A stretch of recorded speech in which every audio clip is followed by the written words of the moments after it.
আজকে শেয়ার করব আমি একটি হোমমেড হেয়ার অয়েল বানিয়েছি। তো এটা শেয়ার করছি, সাথে আছে টিপস অ্যান্ড ট্রিক্স। তো চলুন কি কি আছে আমার এখানে। এখানে আছে মেথি, তারপরে আছে লেবু পাতা, পুদিনা পাতা, অ্যালোভেরা জেল, থানকুনি পাতা, নয়নতারা ফুল পাতা, তারপর পেঁয়াজের টুকরা আর রসুনের কোয়া। তো এখানে চাইলে আপনি জবা নিতে পারেন, আমলকি নিতে পারেন। আমি এগুলো ছিল না, আমি যা আছে তা দিয়ে করব। এগুলো যে 10 রকমের আইটেম, 15 রকমের আইটেম দিয়ে করতে হবে তা নয়।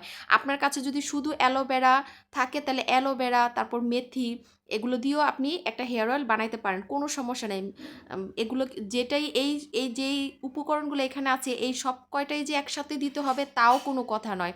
অনেকে মনে করে এইগুলো না হলে হবে না, ওগুলো না হলে হবে না। আপনার কাছে যা আছে আপনি তা দিয়ে করতে পারেন, কিন্তু আপনি পেঁয়াজটা দিতে পারেন, এগুলো তো ঘরেই থাকে। অ্যালোভেরাটাও কিনতে পাওয়া যায়, মেথি পাওয়া যায়, কালো জিরা চাইলে দিতে পারেন। হ্যাঁ, আর জবার ফুল বা পাতা দিতেই হবে এমন কোনো কথা না, থাকলে দিবেন, না থাকলে যা আছে তা দিয়ে বানাতে পারেন। তো দেখেন আমি কি করেছি, এগুলো প্রথমে ধুয়ে শুকিয়ে নিয়েছি, পানি যেন না থাকে। পানি থাকলে কিন্তু এগুলো ছিটবে তেলের মধ্যে। আর অবশ্যই অল্প করে বানাবেন, যেহেতু ঘরে ব্যবহার করবেন, আপনারা মানুষ কয়জন ইউজ করবেন এই তেলটা সেই অনুযায়ী আপনি বানিয়ে নিতে পারেন। অনেক বেশি করে বানাইলেন, কিন্তু এটা তো আমরা প্রিজারভেটিভ দিই না, না ঘরের জিনিস তো আর প্রিজারভেটিভ দেওয়া হয় না, যার কারণে নষ্ট হয়ে যায়। তো আপনি অল্প পরিমাণের বানাবেন, যেন এটা কয়েকবার ইউজ করলে 15 দিনের মতো বা বড় জোর 1 মাস ইউজ করলে যেন এটা শেষ হয়ে যায়। তার থেকে বেশি করে বানানোর চেষ্টা করবেন না, তাহলে কিন্তু নষ্ট হয়ে যাবে। তো দেখেন কিভাবে আমি এগুলো তেলের মধ্যে দিয়ে দিলাম। আর আমার এখানে তেল ছিল 38 মিলিমিটার। আপনি নারকেল তেল দিয়ে অবশ্যই এটা করবেন, অন্য কোনো তেল দিয়ে করবেন না। তারপরে আমি সুন্দর করে এগুলোকে তেলের মধ্যে ভেজে নিব। আর এটাকে একদম পুড়ে ফেলবেন না, ঠিক আছে? একদম একটু ভাজা ভাজা হবে, এই যে সুন্দর একটা ভাজা ভাজা হবে তখনই নামায় নিতে হবে। আর এটাকে ঠান্ডা করে ছাঁকতে যাবেন না, গরম অবস্থায় ছাঁকতে হবে।